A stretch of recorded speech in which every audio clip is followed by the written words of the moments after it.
Good evening and welcome to the February 24th, 2020 regular meeting for the Planning Commission.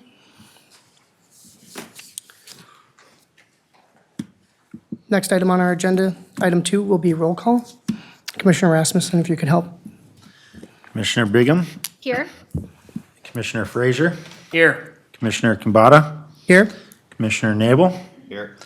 Commissioner Rasmussen, here, Commissioner Wright, Here. Commissioner Zoffi. Here. Thank you. Next will be approval of the agenda.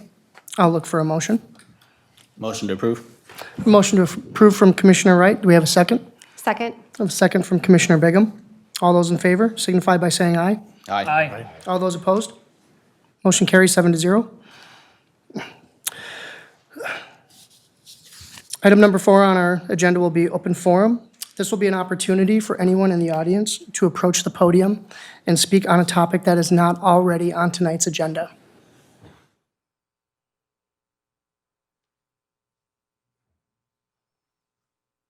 Don't be shy. All right, seeing no opportunities, we'll go ahead and move on. Item 5, Chair's explanation of the hearing process.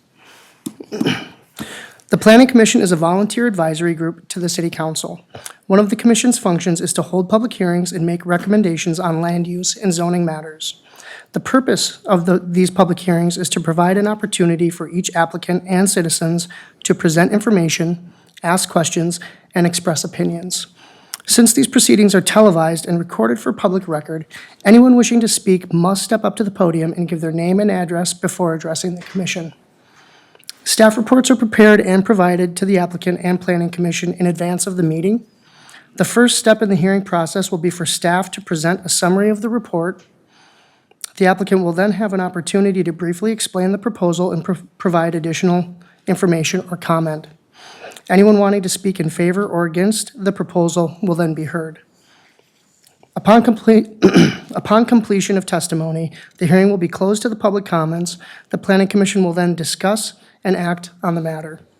2 complete agenda packets are available for viewing on the back table. Please do not remove these items. The City Council will act on the agenda item 6.1, Aggregate Industries Mining Permit, at their meeting on Wednesday, March 4th, 2020, which starts at 7 p.m. The City Council will act on all other agenda items at their meeting on Wednesday, March 18th, 2020, which starts at 7 p.m.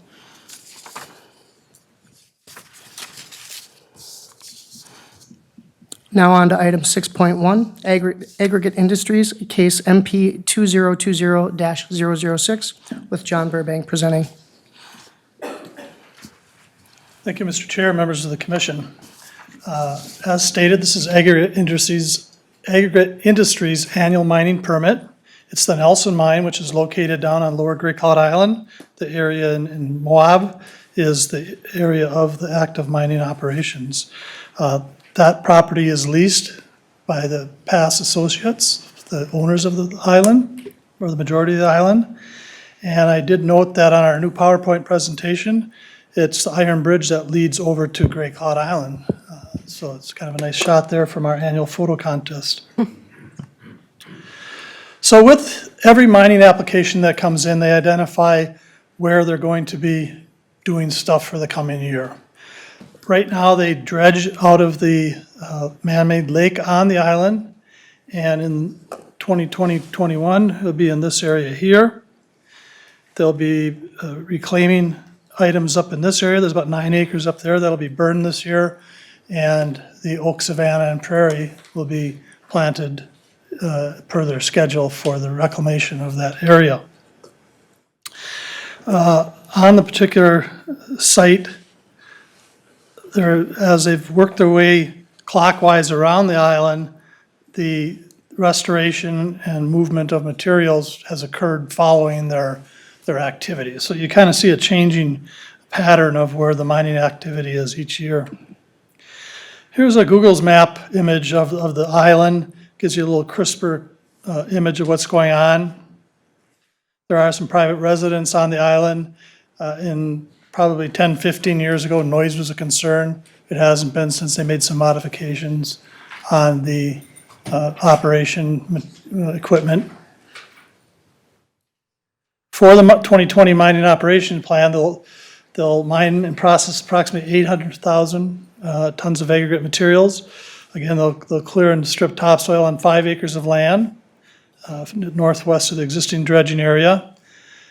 They will reclaim 9 acres of oak savanna through burning and restoration plantings.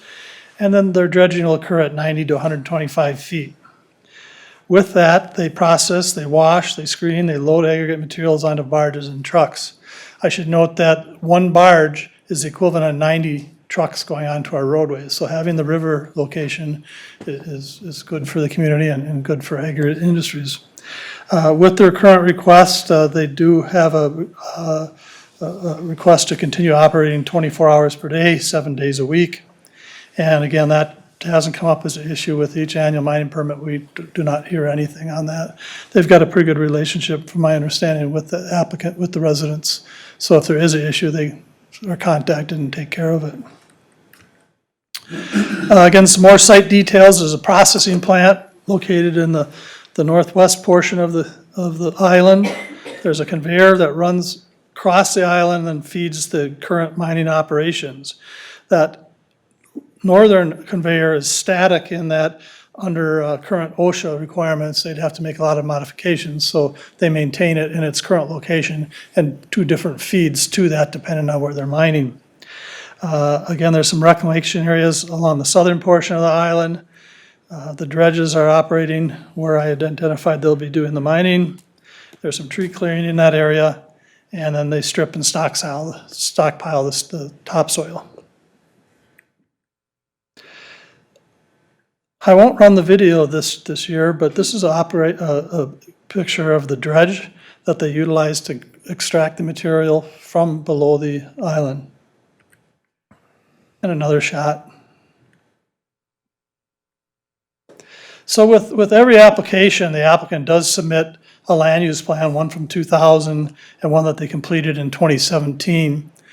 Through this mining permit approval, there's no authorization or approvals of any of these land use plans, but we just do note that we're actively working with the property owners, with Metropolitan Council in Washington County, to come up with a plan for the island when it is mining is done on that in that area. So these are just kind of an idea of what could occur should the island not be under active mining anymore.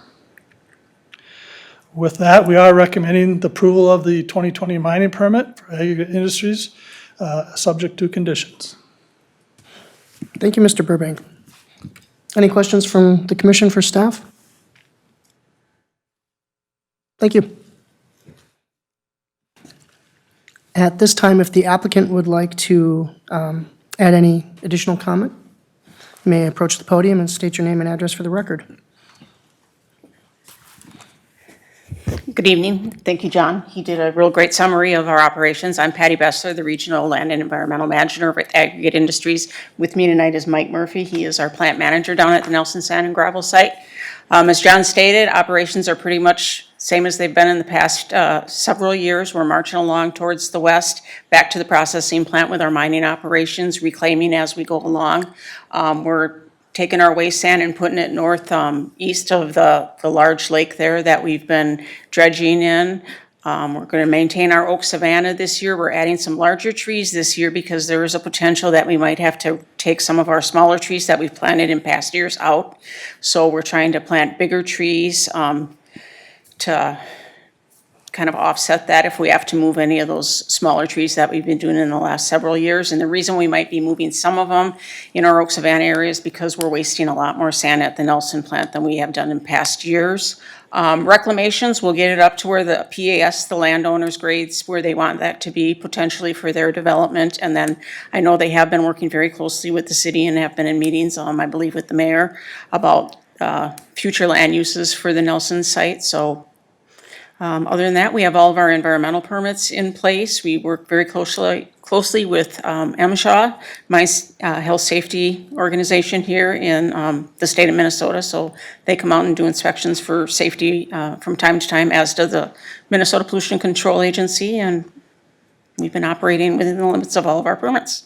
So if you have any Well, thank you. questions. Questions for the applicant? Commissioner Rasmussen? Has there been any concerns last year with 24/7 operation? Any complaints from the neighbors or No. issues to solve? Nope. As John stated, we have a really good working relationship with the neighbors down on the lower island. They all know my number. They call me directly if they have any concerns ever, but I've not heard from them in many years, if ever. So, Thank you. yeah. Thank you very much. Hey, At this time, we will open public forum. Anyone wishing to speak for or against the application may approach the podium. State your name and address for the record. Oh, I'm sorry. Never mind. This is not a public hearing. In small parentheses, close the public hearing.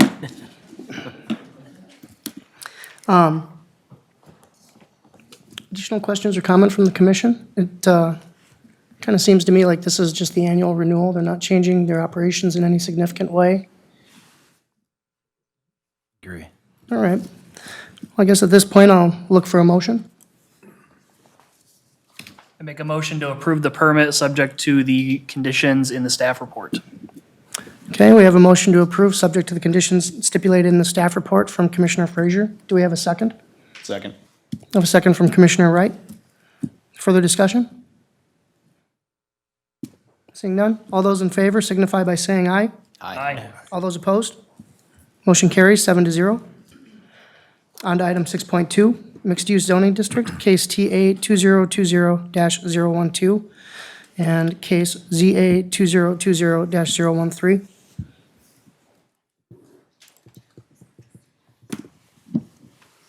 All right, just one second here, Mr. Chair, while I get set up.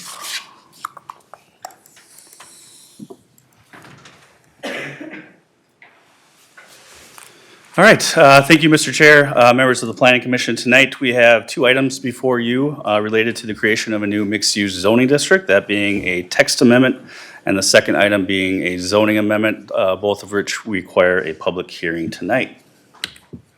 So this is all in response to some planning that was done with the 2040 comprehensive plan, which included in that comprehensive plan is a future land use plan, and that calls for a new land use designation of mixed use for the city of Cottage Grove.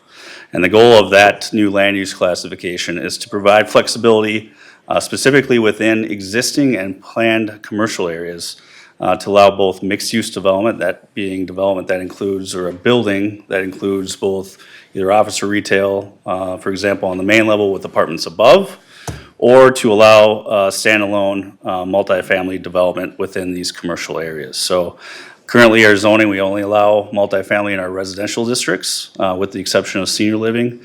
So essentially the goal is to open the door up to our commercial areas to also allow some density, a residential component in those areas. So here's a look at the future land use plan. Again, this is kind of the broader land use picture for the community as we look out to 2040. And specifically, we're looking at the areas in pink. So the areas that are in this area located off 80th and Highway 61, areas at Jamaica and Highway 61, shops at Cottage View, which is at Keats and 61, as well as some undeveloped land east of the intersection of 70th and Keats. And then finally, there's a parcel, at the southwest corner of 65th and Hinton. So what does the text amendment do? It accomplishes the following. So it adds a new mixed-use business district, MU, to the list of commercial districts in the zoning ordinance. It does include language detailing what the purpose of that district is, and that relates back to the land use, or the comprehensive plan. In addition, it adds a new column to the use table in section 1110B1. So what permitted uses, conditional uses, accessory uses, and interim uses will be allowed in this new mixed-use district. Also adds a new column outlining development standards for the district, and adds exterior design standards for the new district. So in creating this new mixed-use district, the proposed uses that were included in that land use table for this district are all, for the most part, allowed in the B2 and B3 districts. So the areas, again, at 80th and 61 and the north side and east side of Jamaica and 61, those existing commercial areas are primarily consist of B2 and B3 uses. So we're carrying all those uses from those districts into this new mixed-use district. So those areas should not be impacted by this new zoning. In doing so, we're also allowing multifamily and mixed use. Again, that's the purpose for creating the district, is to add these uses to those areas. And in doing so, it does allow for denser development of 20 to 40 units per acre for these areas and buildings, taller buildings at 50 feet. And it does require that all development adhere to the existing architectural and landscaping standards that you guys are used to seeing come before you with commercial projects. Now moving to the zoning amendment itself. So the public notice that was sent out did include all the areas that I previously showed on the land use map. However, after additional discussion today, based on some concerns that have come in and raised by property owners in some of these other areas, we are only planning or recommending at this time to rezone the areas north and east of 80th and 61 and north and east of Jamaica. So as we turn to the actual zoning map to show what the recommendation is, again, we're looking only at this area here and this area here. We are no longer including the area of the Langdon neighborhood to the south of Highway 61 and west or east of Jamaica. We're no longer including the shops at Cottage View, no longer including the area up here of 70th and Keats, and no longer including the parcel up at Hinton and 65th. Staff apologizes if that created any inconvenience. We just think that with this district, the likelihood of seeing that type of development in the near future is unlikely, whereas in the highlighted areas where we are recommending approval of the district, that's where we see really the initial push for this type of development. So rather than trying to match up to the land use plan initially, we're opting to hold off. We think it's a better option. So if these areas X'd out in the future, if we do have development that comes, we'll deal with it at that time in terms of a rezoning application. So no impact to those areas with that change, and certainly if there are any questions on that, let me know. We did receive an email today specifically regarding the Cedarhurst Mansion property and concerns with rezoning that. Based on what I just reviewed, we're taking that off the recommendation in terms of rezoning, so it takes care of that. I did provide a copy of that email to you guys tonight at the dais. Sorry. So with that, staff is recommending that Planning Commission hold a public hearing, recommending approval of the text amendment enacting the city code as detailed, and then secondly, approving a map amendment to again only rezone those properties north and east of 80th Street and Highway 61, and properties north and east of Jamaica at Highway 61. So with that, I can stand for any questions. Thank you. Questions for staff from the commission? Commissioner Frazier? This is going to be more of a technical question, but so I was reading through the development standards for the MU district, and as where in the screening section on page 14, it starts out whenever a B3 district abuts a residential district, should that be MU rather than B3? It probably should, yes, and I can look to that, and we can certainly make that change to clarify that. Okay, thank you. We're trying to copy what's in the B2 and B3, so. And that's what I figured, but I just wanted to make sure. Yep. Thank you. Yep. Thank you. Additional questions? No? All right. Thank you, sir. At this time, I will open public hearing. Anybody wishing to speak for or against, please approach the podium, state your name and address for the record.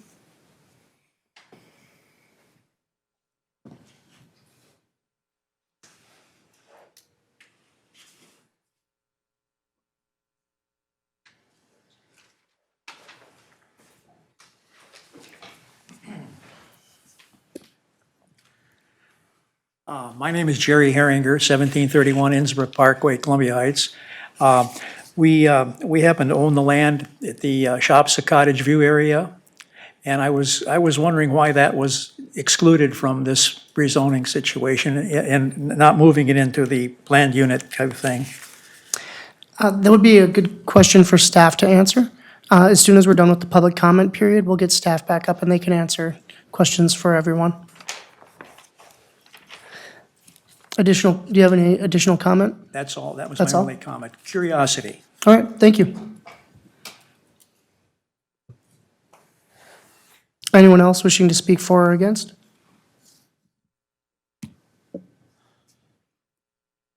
All right, at this point, we will close public hearing. If we get staff back up to answer that quickly. Yeah, again, the thought, I think, is with any undeveloped land currently, we'll hold off until we actually have development that comes through, and then we would just rezone the property at that time. And so then, at that time, if there was a development or a developer wanting to develop a specific parcel, they would do an application for a zoning amendment? Correct. Okay. Yep. Does that satisfy? Okay. All right, thank you. Right. Additional questions or comment for staff?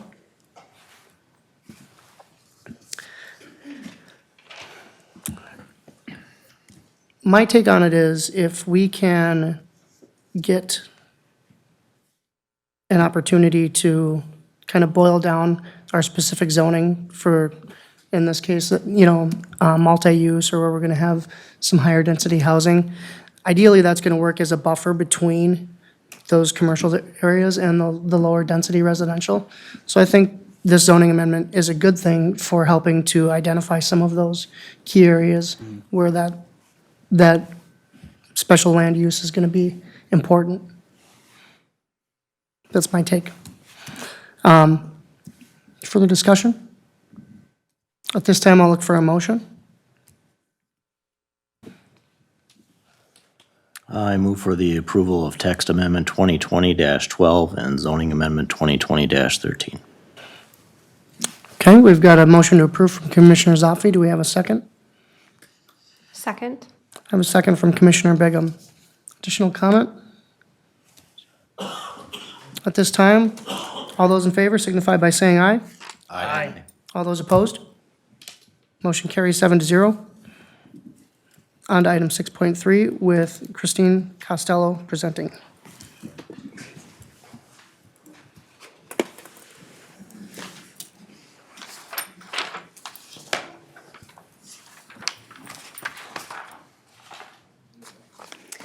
Good evening, Planning Commission. Before you tonight is 80th and Hemmingway, in particular 7516 80th Street. So this is the former City Hall site. Outlined here in yellow, directly behind it is the Park Grove Library. Across the street, we have a vacant parcel and then a commercial building. Just a little background on the former City Hall site. So in June 2011, the city decided to build a new facility, Public Safety City Hall, which we're in today. At that time then, it was kind of what do we do with the former City Hall building? At that time, it was decided that it would become a business incubator space called the BEC, Business Enterprise Center. It was that till the summer of 2016. The idea of that was that the businesses would grow there and then could move into our business park. Unfortunately, good model, but didn't happen. The site then became a temporary home for Fire Station 2 during the construction of the Central Fire Station. And then in 2017, we started looking at, with the Park Grove Library site, is there an opportunity to do a redevelopment of both parcels? And kind of through that process, we learned that to meet each other's needs, we couldn't fit it on both sites. So from there, we worked with the applicant. We've had a letter of intent with the applicant since 2018, looking to redevelop just the City Hall portion. So the land use is guided per the comprehensive plan, mixed use, and as you heard, for a residential component, that's 20 to 40 units an acre.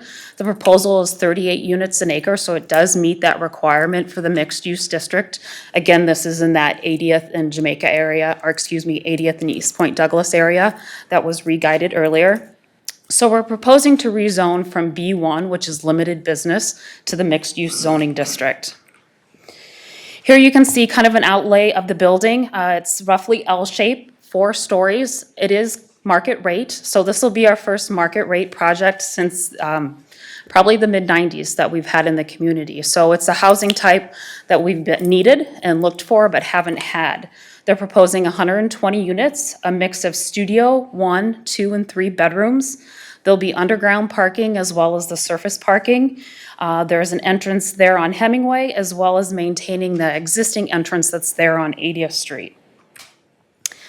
Per the development standards that Community Development Director Boki just spoke about, this development does meet all the zoning district standards in terms of setbacks, height, and so forth. And then the PUD allows for a flexibility in terms of them providing us some additional amenities to the site.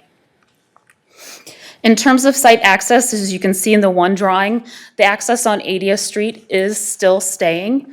So people who have an underground parking spot will enter and exit from that spot.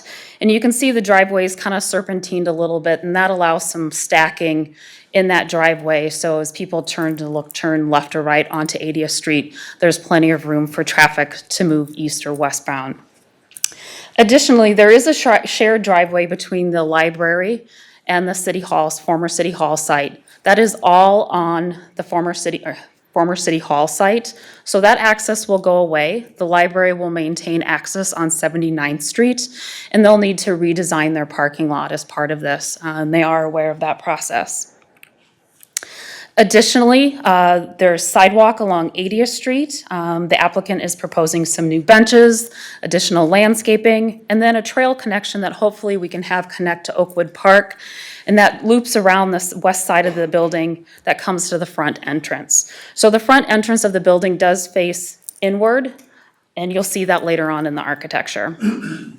Landscaping, as part of the PUD and mixed-use zoning district, we don't require open space, so a park on site. We really want these types of development to use our existing parks and trails in the community. So with the location, they have great access to Oakwood Park, Harside Park, as well as different trails in the community.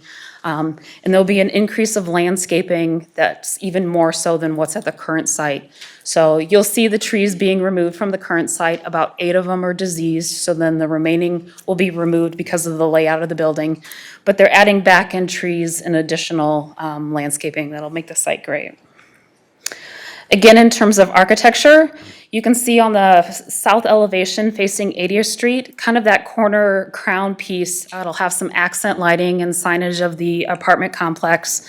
There's a deck, there's balconies. It looks flat in the image, but it does kind of undulate in and out to provide it some depth and texture. The elevation down below shows what's facing Park Grove Library, and that's where you'll have the internal access into the building, the main access, if you're coming to visit. Then the east elevation is what will face Hemmingway, and then the west is what will face the 7500 80th Street building. Again, for fire purposes, fire trucks will be able to pull up along the 7500 80th Street building, and with a ladder truck be able to access the upper floors and so forth. So the trail that goes along the west side of the building is not designed for the weight of a fire truck, but due to the proximity in our ladder truck, fire does not have an issue with that at all. So with that is the recommendation before you for zoning amendment as well as site plan review. The applicant is here and would like to share some additional information with you. Perfect, thank you very much. Does the commission have questions for staff? All right, thank you. At this time, if the applicant would like to approach the podium, state your name and address for the record.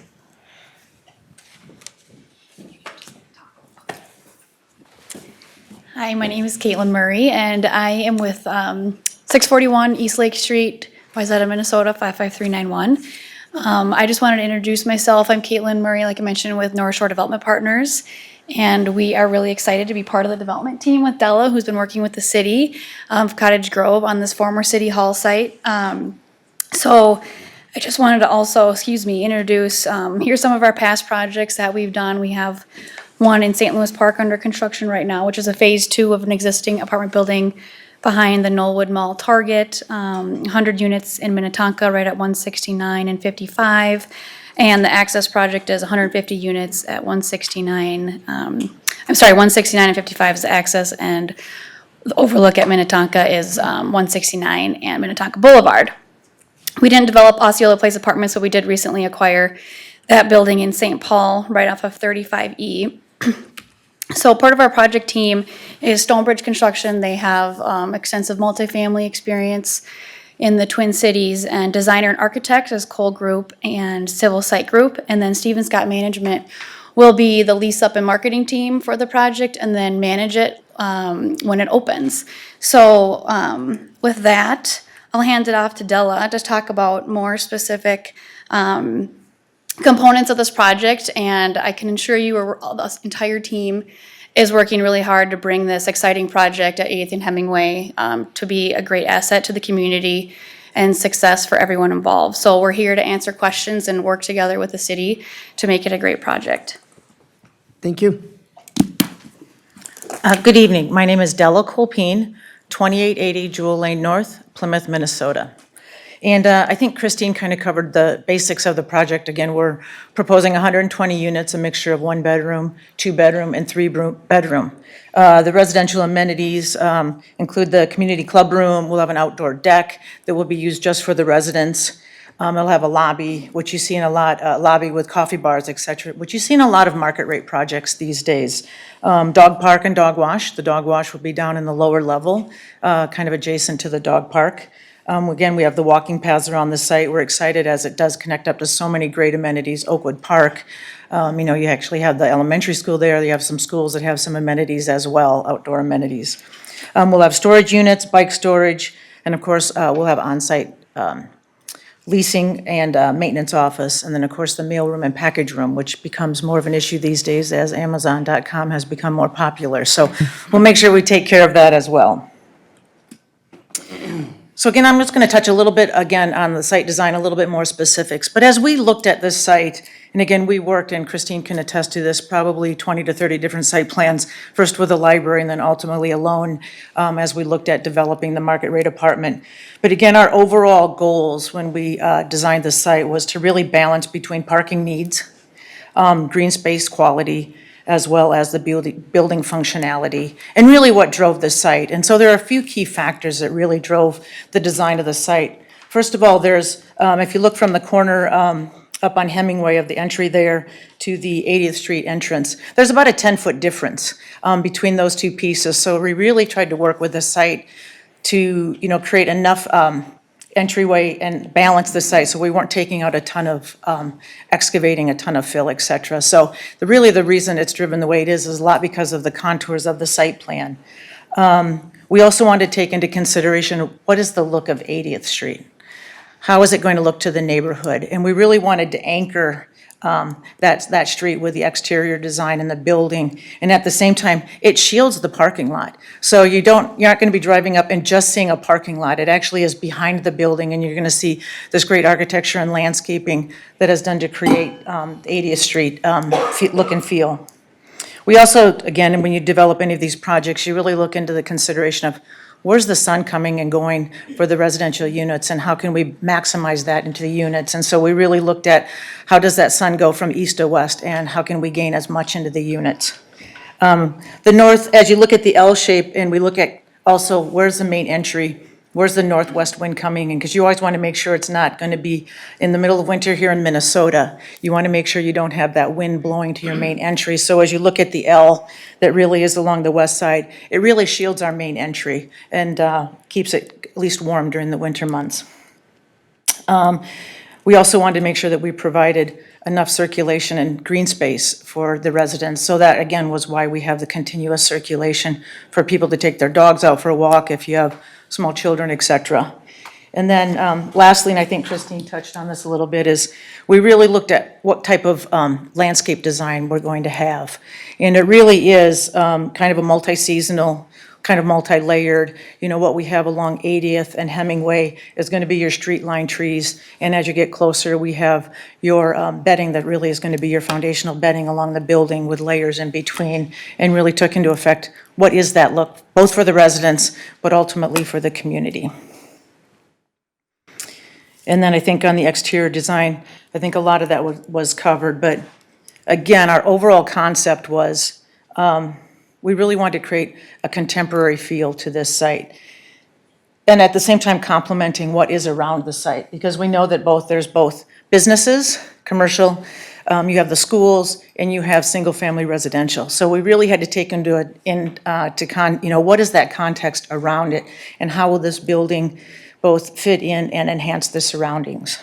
So again, the flat roof really, we feel, provides that upscale, contemporary look and relating to the neighborhood commercial buildings.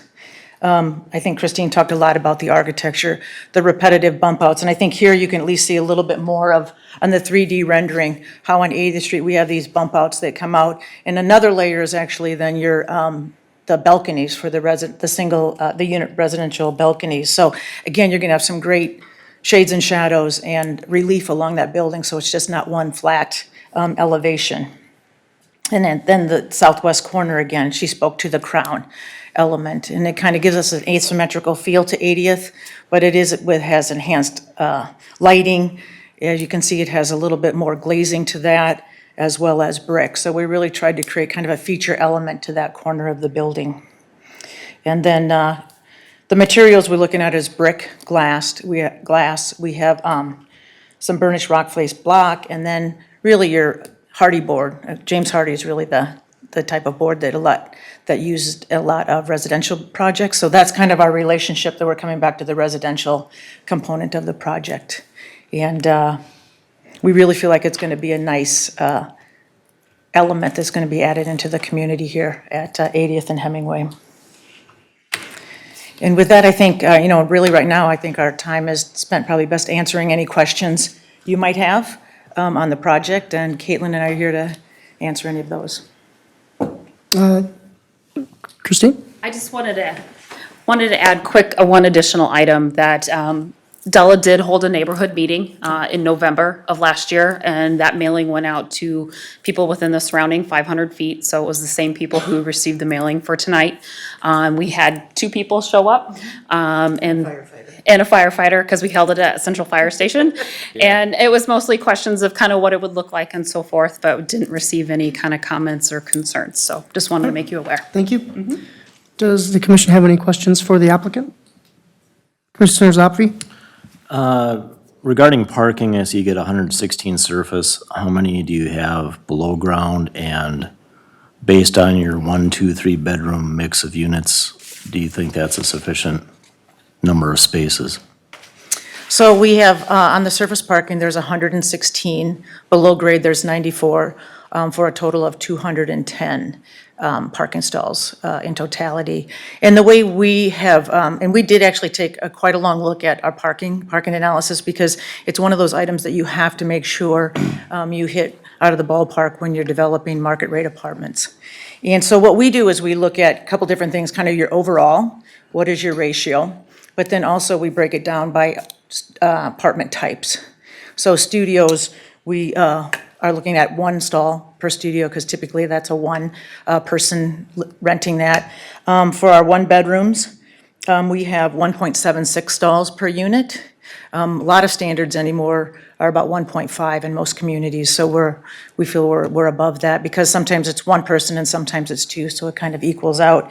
And then all of our 2 and 3 bedrooms, we are proposing 2 stalls per unit, and then we have 1 stall for every 10 units for visitor parking. And that's how we came up to the 210 stalls. Okay, thank you. Thank you very much. Additional questions? Yeah, I just had a question about, like lighting along the path on the, would that be the west side of the building facing the businesses? And even for the residents if they're up in there. I mean, what kind of, is that something that you are proposing? Or is that something the city would be taking care of? At this point, we've done a site photometric for our parking lot, because that was really where we, I think some of the code issues that we had, and so we have that covered. We haven't really extensively looked at what we're going to do along the walking path there. There might be some building lighting that we could do, or we could do something, but we have not done a deep dive on what we do along the west side of the building. All right. And then Commissioner Frazier? Yeah, so I think in the slide just before this, you had kind of a view Yeah.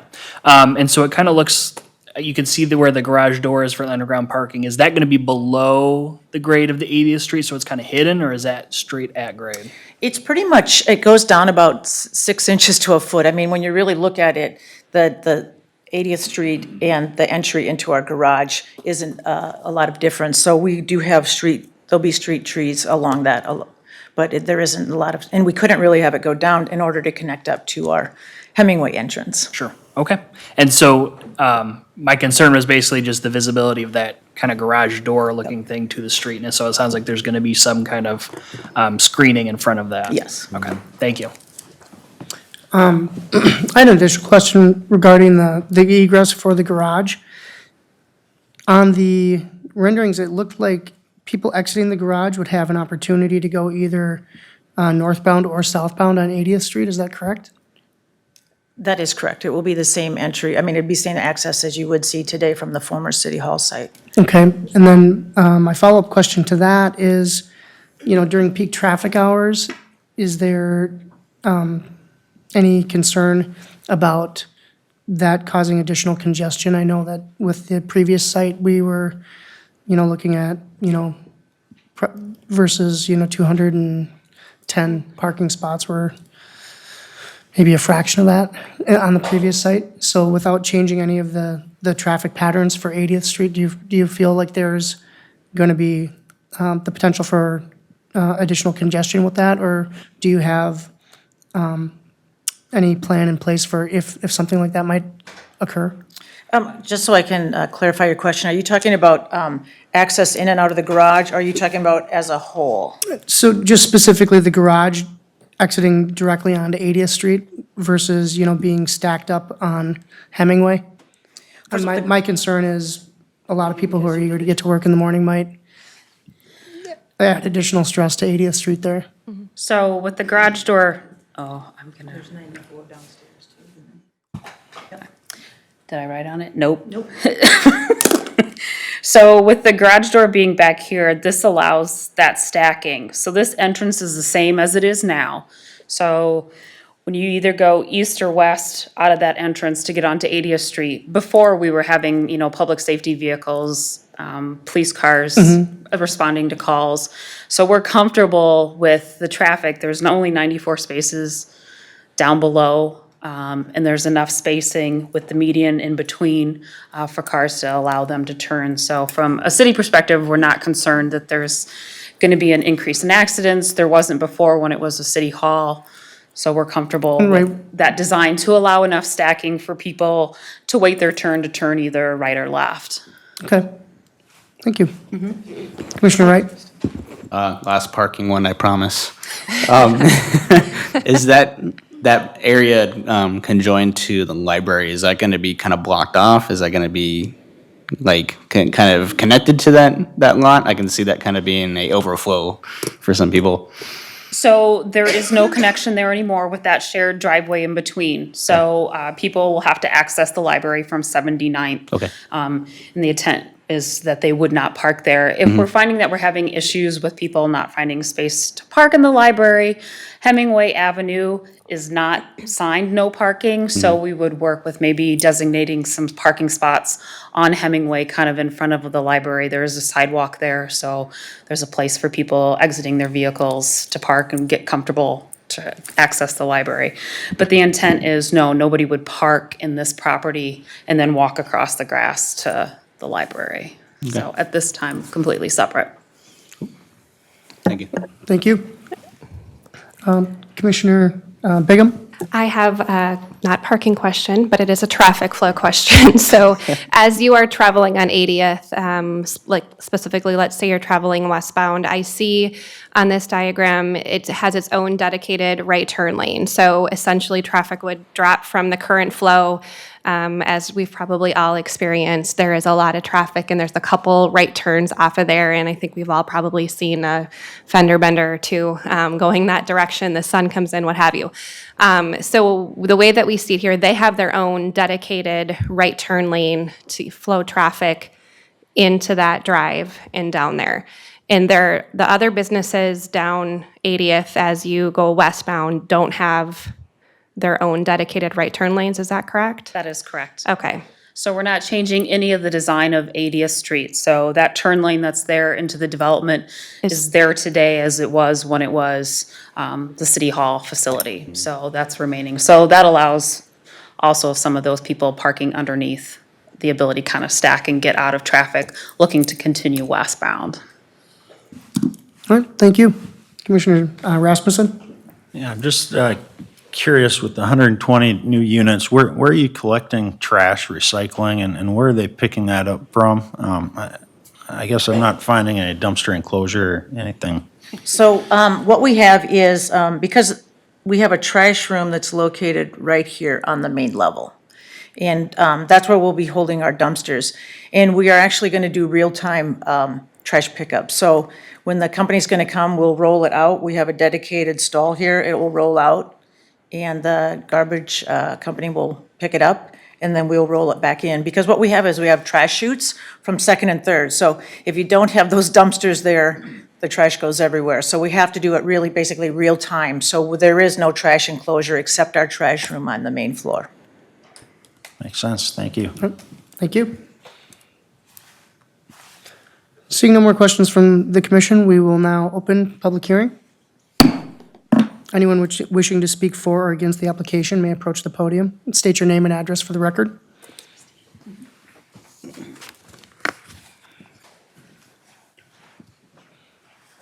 I'm Carol Eberhardt, 8118 Hemmingway Avenue South. I'm going to use your mouse here as long as it's up. We are south of the project, and I'm thinking this is Hemmingway on the other side, am I correct? So that's 80th Street? Yep, but would Hemmingway come out right there? Hemingway comes out. No, not that Hemmingway, Hemmingway on the other side. Oh, it's off the map. But where would it come here? I guess my question is, if we have all of these people coming out of the garage at that entry, my exit to get off of Hemmingway onto 80th, say if I'm needing to get to Highway 61, is troublesome at times. The next, I don't know the next controlled intersection where I can go left and right. It's right past Crestview. No, one right past that I could use on the frontage. Steve, do you know what that is? What street that is? But that's my next exit. I guess that's my point. That's the next exit. So your alternative would be to use the frontage road and go north and then use the controlled intersection to go south. So I guess my question is, has any thought been given to the traffic coming in and out across from there? The two intersections, a lot of people do use Hemmingway to avoid 80th. They come up from Hillside and come around on Hemmingway. My question is, I want to get out onto 80th Street, I want to take a left. Has any consideration been given to that traffic on that side of the 80th Street? All right, well, what we'll do is we'll get through public comment, and then we'll have staff answer all questions at one time. Okay, great, Thank you. Thank you. Anyone else wishing to speak for or against the application, please approach the podium, state your name and address for the record.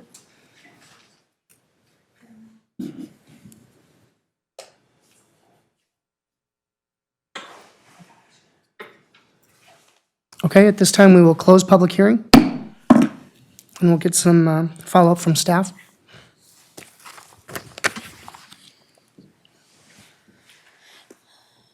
So planning commissioners, we did look at all the access points for traffic along 80th Street. And at this time, we do not see any issues with the additional traffic. But if it does become a concern, that's something that we'll look at. I think we're comfortable with the timing with the different lights, traffic coming through, that it won't be an issue. It's something that's new to us, so it's something we'll have to kind of judge as the development opens and people move in. Are we seeing conflicts with people on the south half of 80th Street having difficulty turning right or left? All right, thank you. And I don't know the exact numbers on this, but at this point, is the city comfortable that the capacity for that roadway is not being exceeded at this time? Yes. Thank you. Additional questions for staff? All right, at this time, I will look for a motion.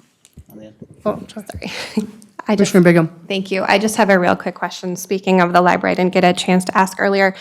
Have they have the plan as well? They were offered, obviously, the opportunity to attend the meeting, and they have seen what the current plan looks like as you've worked together over time? I'm sorry, who did you say? The library? The library, The- yes, yeah, the county library has seen it, and we worked 2018, part of 17 with the library in an attempt to do a redevelopment that would have included both. But as I stated earlier, they had specific needs that they wanted for the library, and due to the size of their parcel and this Versus ours. parcel, just couldn't all fit. Thank you. All right, at this time, I'll look for a motion. Make a motion to approve the zoning amendment and site plans subject to the conditions in the staff report. All right, we have a motion to approve the site plan and zoning amendments, subject to the conditions stipulated in the staff report from Commissioner Frazier. Do we have a second? Second. Ty. Second from Commissioner Wright. Further comment? All those in favor signify by saying aye. Aye. All those opposed? Motion carries 7-0. Next on our agenda is going to be item 6.4, Sullivan Pines zoning amendment 2020-007 and preliminary plat 2002-008 with Emily Schmitz presenting. Good evening, Mr. Chair, members of the commission. As mentioned, the item before you this evening is an application for a zoning amendment submitted by Excelsior Group. That is zoning amendment, would amend about 119 acres from what's currently zoned agricultural, and a portion of it is residential single-family to single-family residential with a planned unit development. And then a preliminary plat application, which would consist of about 237 single-family sites, and subdivision, again, to be called Sullivan Pines. So this parcel is located in the very northwest corner of the city. As you can see, it does abut Woodbury on the north, and on the west side, Newport.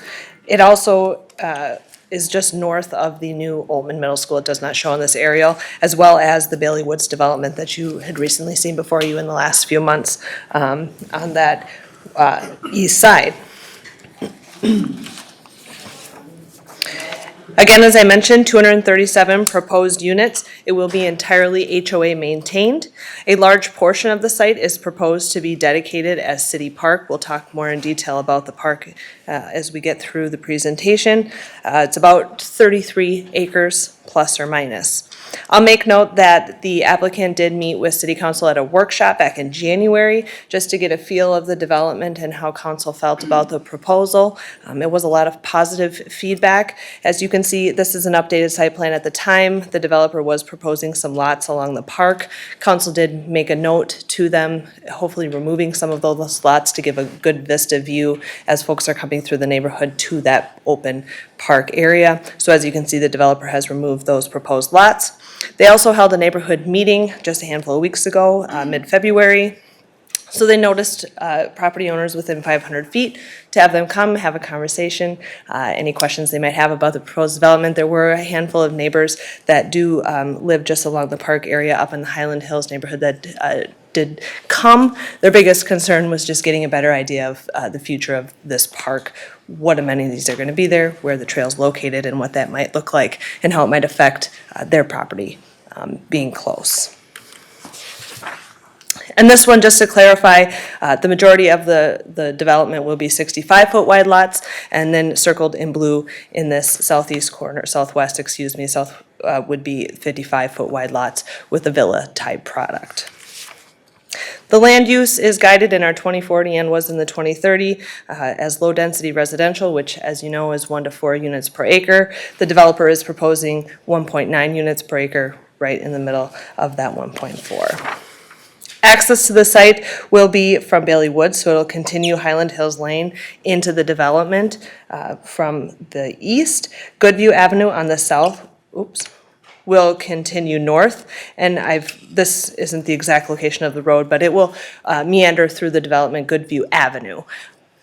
So they're hoping that this will, I'm going to use the term reroute traffic from Geneva Century Avenue, which right now is an unimproved gravel road. Ultimately, there are Newport residents, about technically four of them, that access onto this road. So the hope with meandering Goodview Avenue as a neighborhood collector, it'll be a wider street, able to carry some more of that additional traffic. So it'll take, again, that heavier traffic off of the gravel road and onto this improved road through the development.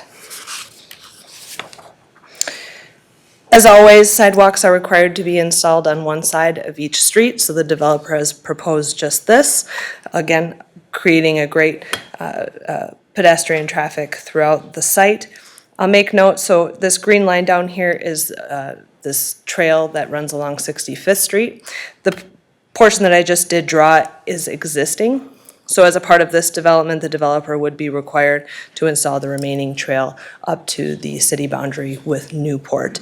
There'll also be a trail connection at the park somewhere in that area. We haven't completely nailed that down. Again, I'll talk more about that as we talk about the park master plan. So ahead of this project, let me go back 1 minute. So the 2040 comp plan does guide this area as a large passive park. So it has been planned to be a park area. So ahead of this project, we didn't have a park master plan for the area, so we've kind of started to develop what that might look like. So the Parks Commission did take a look at this master plan and another master plan that had some lesser amenities, I will say. So they took a look, A and B, we called them. They ultimately honed in on this one. I'll make note, all of these amenities won't take place right away, but as we move forward with the park and over the coming years, some of these amenities can be put in place. But I'll note that we do, of course, want to start and make sure that there's some sort of ability to get pedestrians around that large passive area as we move forward. We'll know more about kind of what it looks like out there and what that trail location will look like when spring comes around and our parks folks can get out there and get a better idea as we move forward with that location. All the stormwater on site will be routed and contained and infiltrated within storm basins. These basins will be dedicated to the city, so we will maintain them long-term. There are a couple of other outlots. There's one here and one here that ultimately will be owned and maintained by the HOA, as well as the center median at the entrance to the site, and I think they're proposing a monument sign just over here as well. Those will all be required to be in outlots, and again, maintained by the HOA. I'll also note cul-de-sac islands that are required in each of the cul-de-sacs will be required to be an outlot owned and maintained by the HOA. Tree preservation, ultimately an inventory is required for all developments. With our new inventory process and requirements, we ultimately have them count all of the qualifying inches on the site. Now, there are two ways that they can do that. If they're preserving, like in this case, large portions of woodland tracts is what we call them, trees, they can inventory just small little portions of those large woodland tracts instead of each individual tree, which could take forever ultimately. So we give a little bit of wiggle room there as long as they're preserving those trees, which in this case they are.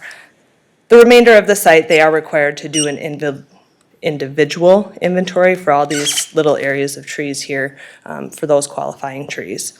As a whole, they are only removing about 9.5% of the total qualifying inches on the site. They are permitted to remove 35%, so no mitigation requirements as a part of this proposed development. The landscaping, as always, boulevard trees, 1 on each lot, 2 on each corner lot. We will require some landscaping in those cul-de-sac islands, as well as some landscaping along 65th Street, as you see in neighborhoods that are further to the east, Bailey Woods, Highland Hills, to maintain that corridor along 65th Street. And the last point that I'll make is regarding the architecture.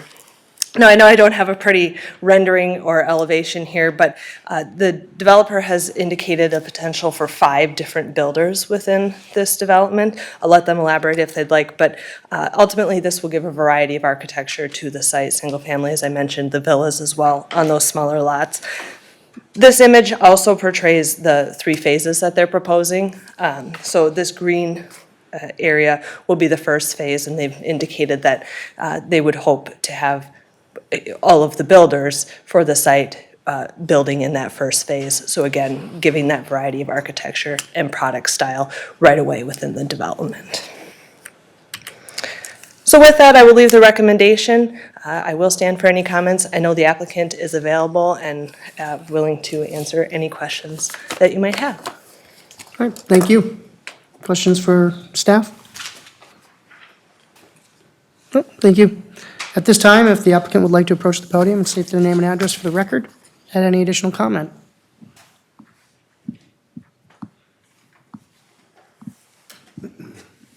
Hello, Chair, Planning Commission. My name is Ben Schmidt with the Excelsior Group.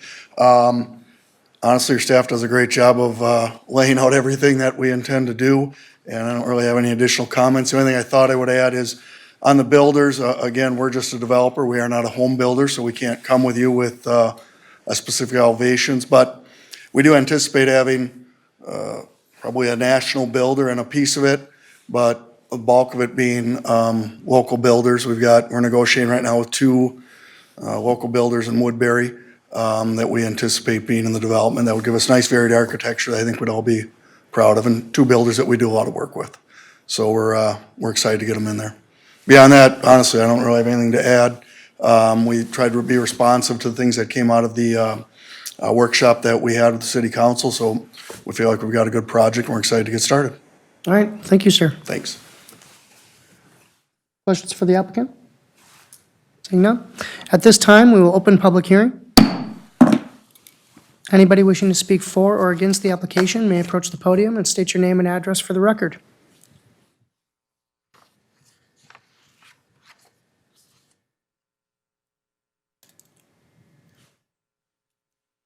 At this time, we will close public hearing.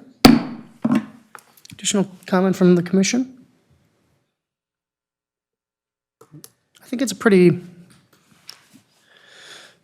well-rounded application. I like the green space, and I like that they, all the infrastructure stuff from the standpoint of the water retention and, future egress through the neighborhood collector and all that has been well thought out. Yeah, there's a lot of, That's my take on it. there's a lot of consideration for what's there and Yeah. a lot of preservation, so And good layout. my one question for staff, though, regarding the preliminary plat is, I didn't see a parking lot platted for that park. Is that something that's going to be a future installment, or is that just? So multiple points to that. At the council workshop, as well as at the Parks Commission, the biggest comment that was made was wanting to see some bump-out parking on the street as opposed to a parking lot, which could potentially obstruct more of that park area. So we will require bump-out parking on the street as Okay. opposed to that parking lot So area. it was handled. Good. Yep, it's been a topic of conversation. Yeah, that'll come back up again. And I think the bump out parking might have a softer appearance That's for the thought. park as well. Yeah. Good. Thank That you. was my question as well. And just for clarification, bump out parking is like on 80th Street down from the fire station where there's the little drive-in and there's like that's not bump out parking. What is bump out parking? It'd be like an additional lane. So if you Oh, had a- got it. if you had a Okay, got 2-lane it. wide road, it would be 4 lanes Thank where you. there was parking. Okay, that was my question exactly. Thank you. All right. Additional comment? At this time, I'd look for a motion.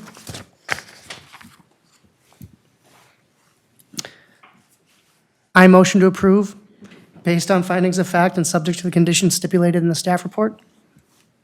Do we have a second? Second. I have a second from Commissioner Bigham. Additional commentary? At this time, all those in favor signify by saying aye. Aye. All those opposed? Motion carries 6-0. On to item 6.5, East Ravine AUAR update, case M2020-011.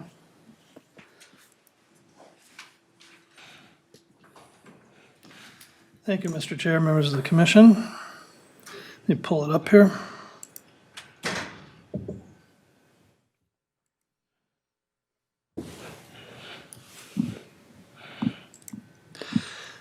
Well, this application isn't as exciting as single-family homes or multifamily homes, but it is the tool that allows us to do that. What it is, it's an alternative urban area-wide review, and this is an update of that AUAR as it's shortened. And it's related to the East Ravine Master Plan, which is about 4,000 acres of land in the northeast portion of the developing portions of Cottage Grove, and all the way down to Highway 61 near the Cottage View site, which we talked about earlier tonight. So with the AUAR, it is mandatory per state statute for certain triggers that create the AUAR or EAW or an environmental impact statement. Once you go the path of the AUAR, you need to update it every 5 years. Or if once the development is complete, you don't need to do that anymore, or if there's major changes in that area based on comprehensive plans or things like that that occurred after the initial approval of that.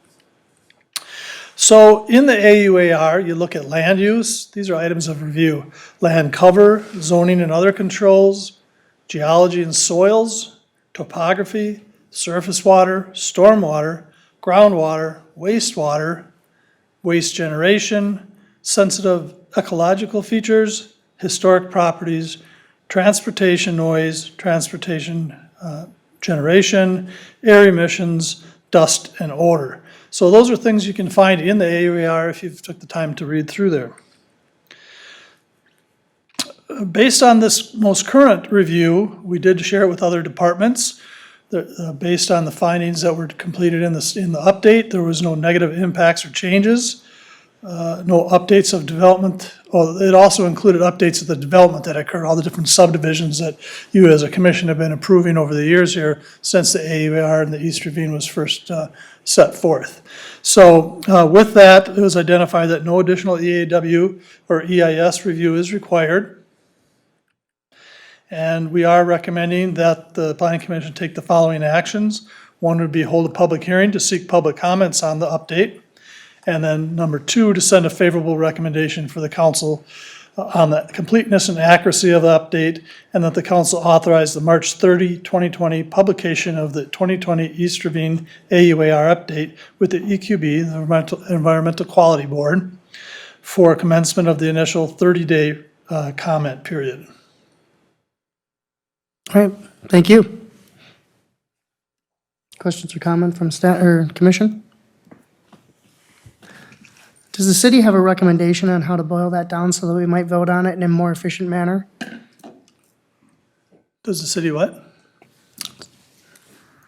Does the city have a recommendation on how we might boil that down so that we can vote on it in a more efficient manner? Make sure that it's encompassing and includes what all needs to be approved and recommended to the council? Sure, well, the first one would be to open the public hearing. That'd be your first action.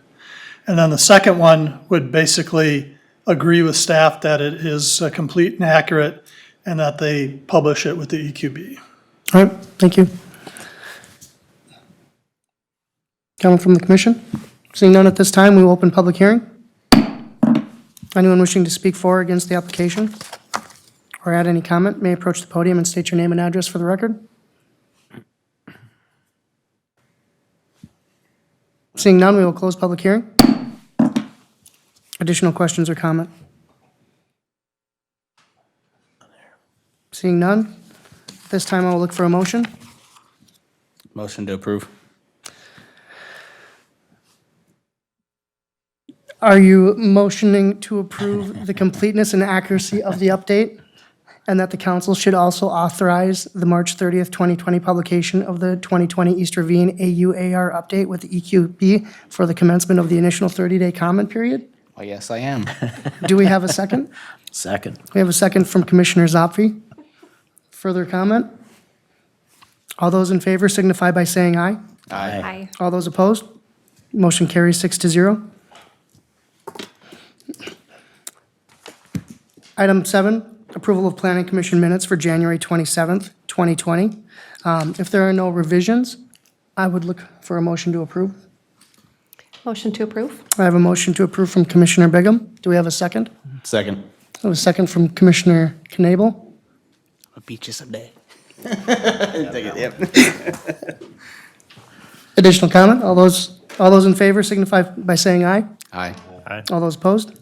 Motion carries 6-0. On to item 8.1, recap of February city council meetings. Mr. Chair, Planning Commission, so starting with the February 5th council meeting, under the consent agenda, we had approval of the temporary water treatment facility at wells 7 and 8, approval of the Cub Foods Garden Center interim use, conditional use permit, as well as approval of the Planning Commission minutes from December 16th, 2019. And finally, approval of the Summers Landing 2020 EAW review and update. Moving on to the council meeting held on February 19th. Under consent agenda, we had approval of commissioner reappointments. So Commissioners Fraser, Nabel, and Wright were all reappointed for 3 more years. So congratulations on that. We're glad to have you guys on board for another 3 years. Thank you. As well as approval of the Ravine Meadows final plat. And then we had a public hearing for approval of the Calarosa 5th edition, the final plat, as well as the vacation of 65th Street public right-of-way. So with that, I guess we also had approval of Leafline Labs and the expansion out there. So with that, I'll turn it to Councilmember Dennis for any updates he may have. All right, well, thank you, Ben. Before we get to something we're going to do special tonight, I do have one thing I would like to refer back on, and just do this as a helpful hint to the commission. If we were to go back to item 6.3, the 80th and Hemmingway Apartments, there were a number of questions that were brought up relative to parking or street considerations for traffic movement, things like that. So what I'd like to do is just share so that all of you are aware, there is a process that takes place, and it involves what we call a technical review committee. So what we do is we have experts on our staff from all the different departments, including public safety, that will come in and take a look at some of these different scenarios and run their modeling or put their professional critique onto it. So by the time any of these plans ever come before commissions or work their way to the council, just to let you know in confidence that those matters generally have been looked at. So that's a very good thing, and it's something that brings some integrity to the process for all of us, because none of us are necessarily experts in what we do. We rely upon our staff to provide us with some good details.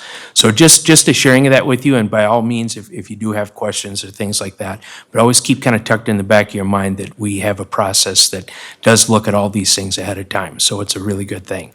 So at this point, I mentioned we do have something special tonight, and that is, this is Roger's last night with us. So what I would like to do, Mr. Zaffi, if you wouldn't mind, if you'd meet me up here front, and also Chair Kambata, if you guys would come down.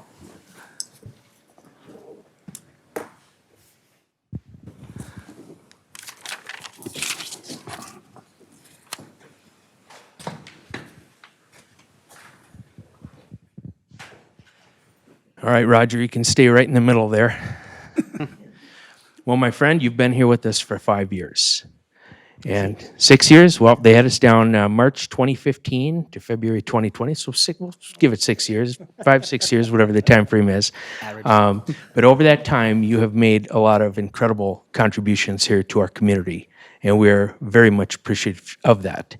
So a couple things I'd like to do tonight, and the first of which, I'm going to ask you, does your back hurt? Okay, well, you've done a lot of heavy lifting, sir. So I'm gonna go through some measurements here so we can understand the contribution that Roger has made for us. In addition to being on the commission from March 2015 until now, he also served as vice chair in 2018, and in his time, he oversaw 300 planning cases. A nice even number for you on the way out. As far as property plats, that number totaled 32. We had a number of expansions here in our community that dealt mostly with business. Some of these were Leafline Labs, Renault by Anderson, Cook Trucking, Extra Space Storage, Eggco, Up North Plastics, Norris Square, McDonald's, Modern Automotive, Menards, Carbonis, and Merchants Bank. So all of those you had a hand in. As far as new things in the community, the 80th and Hemmingway Apartments, Air Gas, Las Margaritas, Pizza Ranch, Cap Industries, Hy-Vee, Garden World, North Star Sheets, Junction 70, Legends of Cottage Grove, Oltman School, Primrose School, the Central Fire Station, the water treatment and wells for number 3 and 10 and number 7 and 8, Park Place Storage, Triple Angels, the Hero Center, Planet Fitness, Grove Plaza redevelopment. So all of those things added up. Other things that you were involved with, and we greatly appreciated, was your help with the comp plan update, our solar ordinance, architectural and PUD ordinance, the Harkness small area study, and a lot of mixed-use development. So altogether, in these 5 to 6 years, we've totaled almost $750 million of economic development. So that's a fair amount, and so we much appreciate. I have for you a little plaque here tonight that says Certificate of Appreciation presented to Roger Zaffi in sincere appreciation for your service to the City of Cottage Grove Planning Commission for the dates that I mentioned, and my signature on it. So, sir, I thank you very, very much. Thank you. Appreciate it.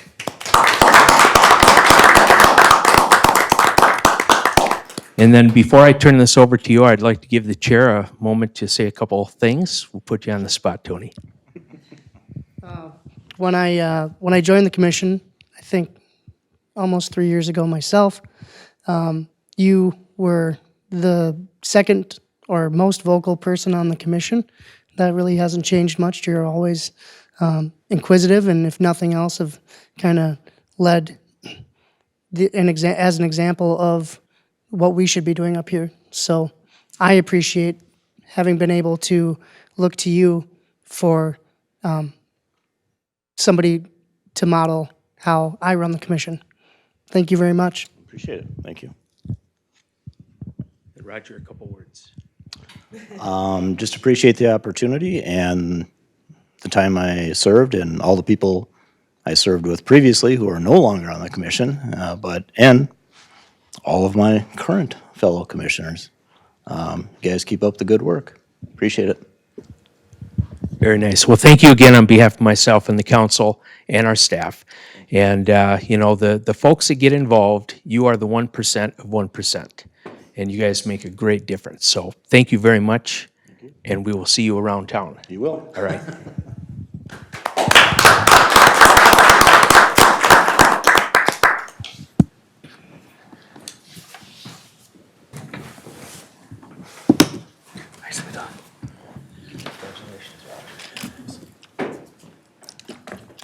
And then, Commission Chair, if there are any questions that the commission may have of me, I would be happy to address as normal.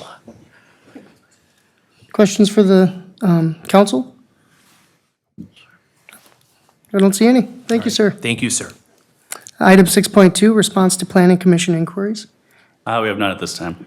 All right. Item 6.3, planning commission requests. Anything we want to ask of staff or of the council? Seeing none. On to item now. Item 9. At this time, I would look for a motion to adjourn.